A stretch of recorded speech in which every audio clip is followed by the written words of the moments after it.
네, 안녕하세요. 저는 톡투미 잉글리시에서 영어를 가르치고 있는 최윤규라고 합니다. 생각 중심 영어는 무엇인가요? 사실 말이라고 하는 것도 전달, 내 생각이나 내 의도를 상대방에게 전달하는 역할인 거잖아요.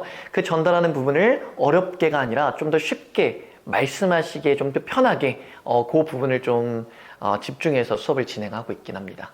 사실 생각 중심의 수업이라고 하는 거에 앞서서 저는 모든 문장을 얘기하실 때 이 이미지화 시키는 연습을 하셔야 된다고 저는 생각하거든요. 이미지, 즉 내가 이 말을 할 때 있어서 이게 어떻게 전달이 되느냐, 그 전달이 되는 걸 이미지를 통해서 하시면 훨씬 더 편하거든요. 예를 들어 볼게요. 예를 들어서 우리 up 그리고 down이라고 하는 건 다 알고 있습니다. 그렇죠? 인생이 너무 고달퍼, 인생에 너무 우여곡절이 많아 라는 말을 영어로 하고 싶습니다. 인생의 우여곡절이라는 말을 영어로 우리가 외운 적이 없어요. 하지만 이 우여곡절이라는 말을 손가락으로 표현을 해보면 인생이 up and down 있다라고 얘기를 많이 하죠. 그래서 our life has many up and downs 라고 얘기를 하면 사실 제 말이 우여곡절이라는 말이 아니어도 모든 사람들이 제 말을 이해할 수 있다는 겁니다. up and down, 인생에 붙었을 때는 우여곡절이라는 말이 되는 거지만 이 up and down이 비트코인 has many up and downs 얘기를 하면 비트코인은 가격 면에서 변동성이 너무 심하구나. 어떤 fluctuation이라고 하는 어려운 단어를 쓰는 것이 아니라 up and down이라는 표현들을 통해서 내가 하고자 하는 의도를 전달했다라는 거죠. 이런 것처럼 내가 하고자 하는 말을 어떻게 좀 쉽게 전달하는 데 있어서 어려운 단어를 쓰는 것이 아니라 이렇게도 표현할 수 있고 저렇게도 표현할 수 있구나 라는 여러 가지 방향성을 놓고 내가 하고자 하는 말을 좀 더 전달하는 거. 네, 그게 이제 생각 중심 수업이라고 저는 얘기를 하는데요. 더 쉽게 예를 들어보면 카페 가는 거 좋아하시는 분들 많잖아요. 야, 그 카페 너무 잘 된다. The cafe is 잘 된다가 영어로 뭐지?를 생각하는 게 아니라 그 잘 된다라는 카페의 이미지를 생각하시는 게 핵심이에요. 어떤 카페가 잘 된다고 생각하냐면 사람들이 많은 카페. The cafe is really busy 라고 하는 말을 얘기를 하게 되면 그 카페가 사람들이 많으니까 바쁘구나. 바쁘다란 카페는 그만큼 잘 된다 안 된다? 잘 된다라는 걸 인지할 수 있다는 거죠. 그러면 busy traffic 그럼 뭐예요? 교통이 막힌다라는 의미가 만들어지는 거죠. I'm sorry I'm late because the traffic is busy here. 얘기할 수 있다는 거예요. 이 단어에서 어려운 단어를 쓴 게 아니라 비지라고 하는 이 형용사가 갖고 있는 이미지를 통해서 내가 하고자 하는 말을 전달을 했다는 거죠.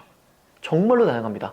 지금 제가 앉아서 지금 뭐 유튜브를 찍고 있긴 하지만 앉아있다 sit이란 동사에다가 up이란 부사를 붙이게 되면 set up 어떻게 앉아있는 거예요? 내 몸이 위로 올라가는 거. 그러니까 똑바로 앉아 라는 의미를 영어로 얘기할 수도 있는 거고 어떤 부분에 어떤 동사에 어떤 부사나 어떤 전치사를 넣어서 그 문장의 이미지 내가 말하고자 하는 부분의 이미지를 정확하게 전달할 수 있다는 거. 불 꺼줘, 불 켜줘. 사실 우리가 turn off, turn on 이라고 하는 말을 통해서 알고 있지만 사실 turn이라는 동사를 쓰지 않고 그냥 please light off, please light on 이렇게 써도 이 문장의 의미를 다 이해할 수 있다는 거죠. 듣는 사람의 입장에서. 그렇죠. 그런 것처럼 내가 하고자 하는 말의 어떤 핵심 포인트를 정확하게 정확하게 동사를 통해서 이 문장을 정확하게 전달하는 게 아니라 이미지를 통해서 내가 하고자 하는 말을 조금 더 쉽게 전달한다. 그게 저희가 하고 있는 생각 핵심 포인트인 것 같아요. 영어가 잘 안 되는 네. 사람이 3개월 만에 영어 말문 트이는 법은? 3개월 동안 영어를 공부한다. 이거 정말 많이 듣거든요. 제가 여기 오시는 분들이 제가 영어 몇 개월 만에 할 수 있을까요? 라는 얘기 정말 많이 듣는데 제가 그럴 때마다 말씀드립니다. 정말 하루에 12시간 이상씩 공부하실 어떤 그런 마인드와 어떤 태도가 준비되어 있지 않다라고 한다면 3개월 만에 영어가 이만큼 늘 수 있다라고 저는 확신하진 않아요. 다만 3개월 동안 내가 영어를 어떻게 조금 더 효율적으로 공부할 수 있을지에 대해서 말씀을 드린다라고 한다면 제가 계속적으로 강조하는 부분, 제 수업에서 계속적으로 강조하는 부분 중에 하나가 시역, 눈으로 보고 이 문장을 통역해 나가는 연습을 해야 합니다. 그러니까 영어를 한국어로 좀 정리할 수 있는 습관을 들이는 게 가장 중요한 거예요.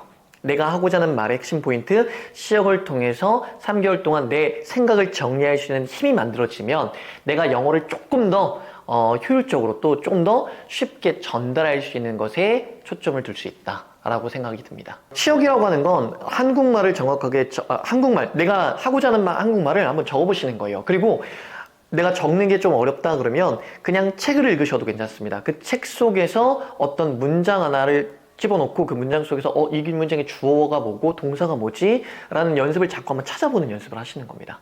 그게 이제 시역의 가장 기본적인 포인트인데 시역을 한다고 영어가 막 원어민처럼 나온다? 절대 그렇지 않아요. 다만 시역을 통해서 내가 하고자 하는 말의 핵심 포인트를 어떻게 전달하느냐 이게 길러질 수 있는 거죠. 실제 영어 실력이 급상승한 사례가 있나요? 있습니다. 생각보다 상당수 많은 많은 분들께서 얘기를 주시거든요.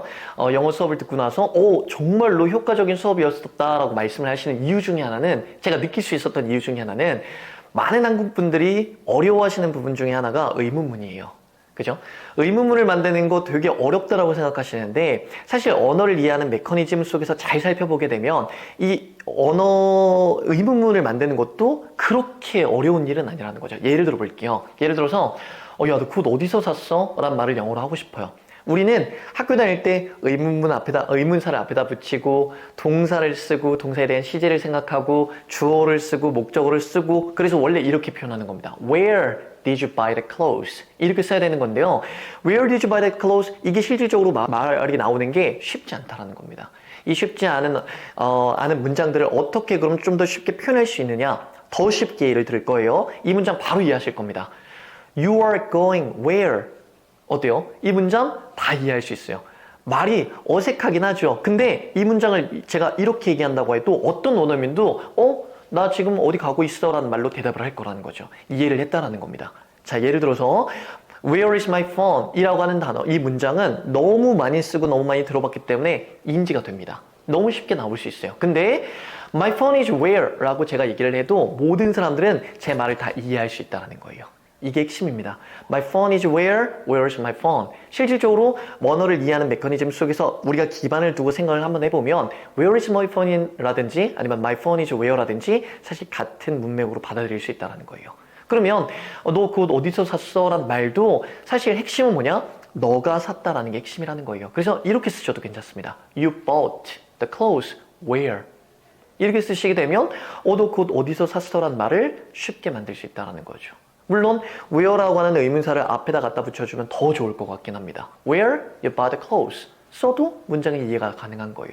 문법적으로 생각하는 것이 아니라 내가 하고자 하는 말을 어떻게 쉽게 전달할 수 있을지 그 전달하는 메커니즘 역시나 주어, 동사, 뼈대를 잡아준다라는 거죠. 영어를 언어로 받아들이는 훈련법이 뭔가요? 가장 기본적인 훈련법 같은 경우는 아까 말씀드렸지만 시역을 통해서 내가 한국말을 한국말로 정리하는 습관을 만들어가는 것, 그게 제일 첫 번째고요. 두 번째는 내가 단어 하나를 외우더라도 그 단어에 대한 어떤 뜻만 외우는 것이 아니라 여태까지는 그렇게 하셨잖아요. 단어의 뜻만 외우는 게 아니라 그 단어를 구글이든 아니면 네이버든 거기에 쳐보신 다음에 이미지를 먼저 보시는 거예요. 그러니까 많은 어떤 그 단어에 대한 어떤 설명을 보시는 게 아니라 이미지를 보신다라는 거죠. 예를 들어서 resilience, 회복력이란 뜻입니다. 근데 이 회복력이라는 단어를 구글에 치고 이미지를 한번 먼저 눌러보시게 되면 거기서 나올 수 있는 이미지들은 이런 겁니다. 내가 어려운 단어들, 어떤 어려움을 극복해 나가는 이미지가 나오는 거거든요. 그 어려운 극복하는 이미지를 통해서 문장의 핵심 포인트, 이 resilience가 어떤 의미를 갖고 있는지에 대해서 느끼시는 겁니다. 그죠? 뭐 쉽게 release란 단어 우리가 다 알고 계실 거예요. 방출하다, 그 다음에 내보내다 라는 의미로 알고 계시는데요. 이 release라고 하는 단어 자체의 의미도 먼저 보시게 되면 뭔가 묶여있는 것에서 풀려나가는 느낌, 손에 가지고 있던 걸 날려보내는 느낌, 이런 느낌들의 이미지가 계속 나올 거거든요. 그런 이미지를 통해서 문장들을 딱 봤을 때 이 문장이 갖고 있는 의미가 어떤 의미인지를 깨달을 수 있다는 거죠. 예를 들면 The singer I like released his album. 이렇게 얘기를 하면 내가 좋아하는 가수가 새로운 앨범을 발매했다라는 의미가 돼요. The movie you said released last year. 당신이 얘기했던 그 영화가 작년에 개봉했습니다라는 의미가 만들어지는 겁니다. 그러니까 개봉하다, 발매하다, 사실 같은 뜻이 아닌 것처럼 보이지만 사실 안에서 나온 거죠. 뭔가가 어떤 결과물들이 안에서 나온 겁니다. 밖으로 나온 거예요. 그러니까 사실 내가 스트레스를 풀다라는 의미도 내가 스트레스 안에 내 몸속에 있는 내 마음속에 있는 스트레스를 밖으로 분출하는 거잖아요. 그래서 release the stress. 그러면 나는 스트레스를 풀다라는 의미가 만들어지는 겁니다. 그러니까 release, resilience 어떤 어려운 단어들에 대한 의미를 외우는 것이 아니라 그 문장, 그 동사가 갖고 있는 또는 그 명사가 갖고 있는 이미지를 먼저 받아들이는 것.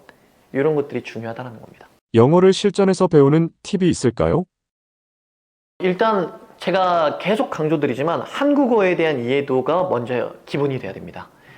한국어를 잘하는 애들이 영어도 잘한다라는 얘기를 많이 들어보셨잖아요. 그렇죠? 실질적으로 제가 영어를 가르치다 보니까 한국어를 잘하시는 분들이 영어에 대한 이해도가 높은 경우가 많습니다. 그래서 제가 영어를 공부하시는 데 있어서 가장 중요한 팁 중에 하나는 단지 영어를 공부하는 게 아니라 영어의 어떤 단어, 표현, 어떤 그런 뭐 이디엄들을 외우는 것이 아니라 내가 하고자 하는 말의 한국말, 이 한국말에 넣은 어떤 의미를 어떻게 전달하느냐. 그러니까 한국어에 대한 이해도를 좀 더 높이는 부분이 더 중요하다라고 말씀드릴 수 있겠고요. 그리고 뭐 실질적으로 내가 이제 많은 분들, 내가 이렇게 우리가 이론적으로 공부를 했다라고 한다면 그걸 써먹어 볼 수 있는 어떤 아웃풋에 대한 장소가 많아야 된다고 생각하는데 그 많은 커뮤니티 모임 중에 제가 추천드리는 모임은 사실 토스트마스터즈라고 하는 모임이 하나 있어요. 이게 우리나라뿐만 아니라 전 세계적으로도 다 있는 거거든요. 그러니까 내가 어디 있든지 간에 한번 토스트마스터즈라고 하는 걸 검색을 한번 해보시고 그 모임에 한번 나가보시는 거를 저는 정말 추천드립니다. 제가 영어를 공부할 때 있어서 사람들 앞에서 이 말이라는 것도 사실 내가 사람들과 함께하는 어떤 커뮤니케이션의 목적인 거잖아요. 내가 나만 혼자 말하는 건 없습니다. 상대방이랑 같이 얘기할 수 있는 어떤 장소가 될 수 있는 아주 좋은 모임이 전 토스트마스터즈라고 생각하기 때문에 그 모임 자체를 굉장히 추천드리는 편이에요. 네. 만약에 그것도 안 된다? 여러분들 열정만 가지고 오시면 나머지는 채워드리겠습니다.